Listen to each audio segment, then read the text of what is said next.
Assalamualaikum warahmatullahi wabarakatuh. Perkenalkan, nama saya Mila Fayakoyunasari dari Fakultas Tarbiyah dan Ilmu Keguruan, Prodi Tadris IPS kelas IPS 3 akan menyampaikan hasil laporan KKN Geografi. Pos pertama yaitu di Bukit Kapur. Jam pengamatan 7.30, letak astronomis 7 kuadrat 43,32.190 S 114 derajat 0,33.755. Letak geografis lat 7.727506 long 114.011448 derajat. Pengamatan atmosfer suhu 26 derajat, kondisi cuaca sebagian berawan, jenis awan cumulus. Perbedaan kenampakan permukaan bumi. Daratan rendah ketinggian 200 m di atas laut, bukit di bawah 600 meter permukaan laut, daratan tinggi sekitar 600 m atau 2000 kaki, gunung di atas 7000 m di atas laut, penggunungan gabungan dari beberapa gunung, ketinggian sekitar 700 m di atas permukaan laut. Proses terbentuknya Bukit Kapur. Batu kapur salah satu bahan utama bahan karbo, sebagian besar terdiri mineral dan argil. Batu kapur terbentuk ketika mineral ini mengendap dari air yang mengandung kalsium terlalu. Hal ini terjadi. Pengelompokan sumber daya alam organik. Pengelompokan sumber daya alam dapat diperbarui dan tidak dapat diperbarui. Organik dan non-organik. Dampak dari pertambangan kapur. Dampak positif ekonomi lokal, infrastruktur, dan industri terkait. Dampak negatif bagi lingkungan kaya polusi udara, sosial, konflik sosial, kesehatan, kerusakan situs sejarah. Interaksi antar ruang di daerah tapal kuda. Terbukanya pengembangan peluang untuk mengembang kolaboratif tumbuhan ekosistem yang berkelanjutan. Poin catatan wawancara dengan pendudukan atau ayat Al-Quran dan hadis yang berkaitan. Surat Al-Anbiya ayat 31. Hasilnya, Bukit Kapur Situbondo adalah formasi geologis berusia sekitar 40 juta tahun, kaya akan sejarah dan nilai budaya. Struktur litosfernya terdiri dari batuan sidermet, karbonat, dan industri batuan beku. Menyimpan sumber daya alam seperti kapur, minyak bumi, dan air tanah. Namun, aktivitas manusia dapat merusak lingkungan sehingga upaya pelestarian diperlukan.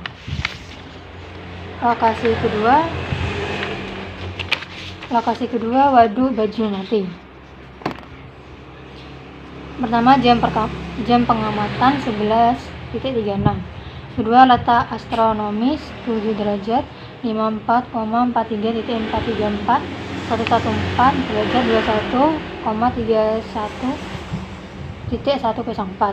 Letak geografis lat 7.913.308 derajat long 114.35.9213 derajat. 4. Pengamatan atmosfer suhu 30 derajat Celcius, kondisi cuaca berawan, jenis awan cirrus, cumulus, dan cumulonimbus. 5. Menjelaskan proses dan sejarah pembangunan Waduk Bajulmati. Untuk Bajulmati, mulai proyek 2006, dari Bajulmati sendiri diambil dari muka Bajul, sungai Waduk Bajulmati dibagi menjadi 2 hektar dengan 30 sungai. 6. Membedakan daerah aliran sungai. Pertama, daerah hulu sebelah kiri, kedua daerah tengah surut turun bagian lanjutan dari bulu sungai karena di lokasi tidak terlalu dalam. Ketiga, daerah hilir, daerah timur Banyuwangi, Wonorejo, dan Sukorejo, aliran-aliran air yang dari hulu. Ketujuh, menjelaskan pemanfaatan dan penggunaan Waduk Bajulmati, pengendalian banjir, tempat wisata, dan untuk mencari ikan. 8. Menjelaskan permasalahan air di sekitar daerah DAM Bajulmati. Masalah air besar, sumber dayanya besar, maksimal 3 cm, pembatasan pengeluaran air supaya masih tersisa musim yang lain. 9. Manfaat jalur pantai utara, Pantura, dan tantangan pembangunan TOL Jawa, serta interaksi antar ruangnya. Jalurnya pemahaman ada dua kemungkinan, yaitu jalur Bondowoso dan Situbondo. 10. Poin catatan wawancara dengan penduduk pengunjung ayat Al-Quran dan hadis yang berkaitan. Suprayanto, daerah Banjulmati, Banyuwangi, sisanya Situbondo dimulai.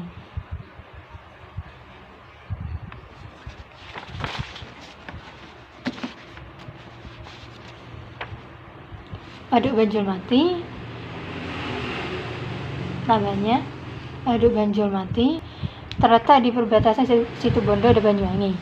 Dibangun pada 2006 sampai 2015 untuk mengendalikan banjir, irigasi, listrik, dan pariwisata dengan kapasitas 10 juta. Waduk ini mengurangi resiko banjir dan menyediakan air bersih meski menyebabkan kerusakan hutan dan perubahan sosial. Pengelolaan berkelanjutan diperlukan. Lokasi ketiga, Taman Nasional Baluran, Situbondo.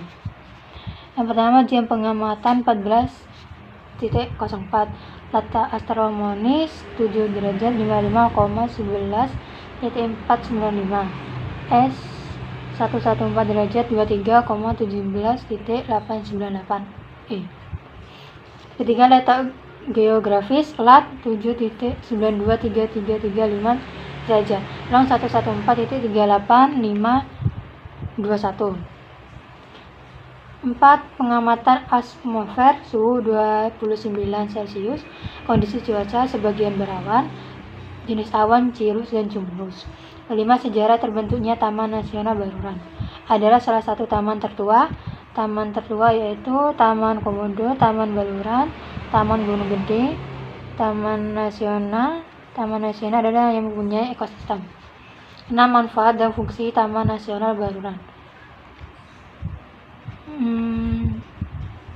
Zona inti, zona rimba, zona pemanfaatan, zona khusus, zona perlindungan bahari, zona tradisional, zona bisa berubah-ubah, minimal ada 5 kajian. Tanggal 23 Maret 2023 baru ditetapkan. Keberagaman serta distribusi flora dan fauna di Taman Nasional Baluran. Baluran dikenal dengan panas, pohon bindara, banteng, rusa hampir 3.000-an, termasuk lengkap karena savana yang paling lengkap, banyak flora dan fauna yang masih terjaga, dapat juga hutan pantai serta terumbang karang. Terdapat permasalahan lingkungan yang sering muncul di Taman Nasional Baluran. Pada umumnya masalah di sini karena ekowisata, semakin banyak pengunjung, sampah yang kita peroleh, tetap pelanggaran, pencurian, kebakaran, penyebab kebakaran orang gila dan orang sehat tapi gila. 9. Manfaat mangrove di pantai Taman Nasional Baluran. Ada 16 jenis yang dominan, Rhizoura jenis Pycnospathes, Alphavia jenis tanah.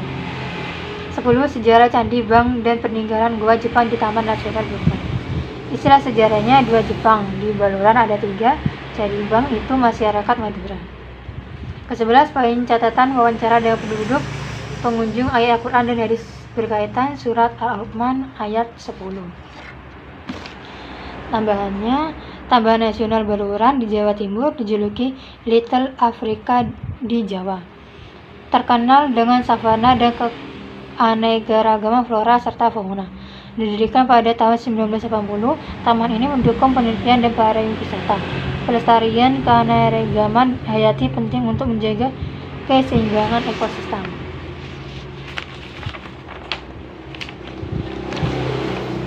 Lokasi keempat, Selat Bali, GBD.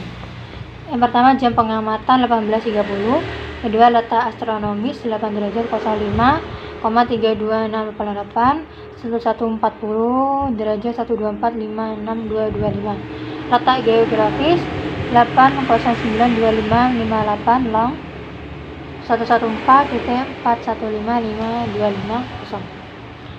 4. Pengamatan astronomer, suhu 28 derajat, kondisi cuaca cerah, jenis awan cirrus. 5. Kondisi perairan laut di sekitar GBD. Lubang cukup besar karena adanya selat ombak itu lebih besar dari pantai. 6. Manfaat Selat Bali dan interaksi keuangan antar Jawa dan Bali. Sebagai perdagang antar dua Bali yaitu Jawa dan Bali. 7. Proses terjadinya angin darat yaitu terjadi pada malam hari di mana daratan lebih cepat melepaskan panas sehingga bergerak dari daratan ke lautan. Angin laut yaitu pada siang hari pada permukaan daratan lebih cepat menyerap tanah sehingga menyebabkan udara di atas udara naik, udara bergerak dari laut ke darat. 8. Sejarah singkat hubungan manusia dan lingkungan di kawasan Gerak Watu Dodol. Adanya asal-usul hubungan Watu Dodol menuju sebagai pengembangan wisata, budaya, dan tradisi lokal. 9. Interaksi sosial dan kegiatan kewirausahaan di Gerak Watu Dodol. Pedagang-pedagang menjadi tempat wisata. 10. Poin wawancara dengan masyarakat pengunjung Quran dan hadis yang berkaitan surat Al-Hujurat ayat 22 dan Ar-Rahman ayat 19-21. Tambahannya, Pantai Watu Dodol di Banyuwangi memiliki keindahan alam dan sejarah sebagai pelabuhan. Kondisi hidrofisnya baik dipengaruhi oleh musim pasang surut dan aktivitas manusia. Pengolahan indofosfat berkelanjutan melalui pemantauan dan pengurangan pencemaran penting untuk menjaga kelestarian pantai. Keempat lokasi ini menunjukkan potensi besar dari segi keindahan alam, manfaat ekologis, dan peluang pariwisata. Namun untuk memaksimalkan manfaat tersebut dan menjaga kelestarian lingkungan diperlukan upaya konversi dan pengolahan yang berkelanjutan. Sekian dari saya, kurang lebihnya mohon maaf. Wassalamualaikum warahmatullahi wabarakatuh.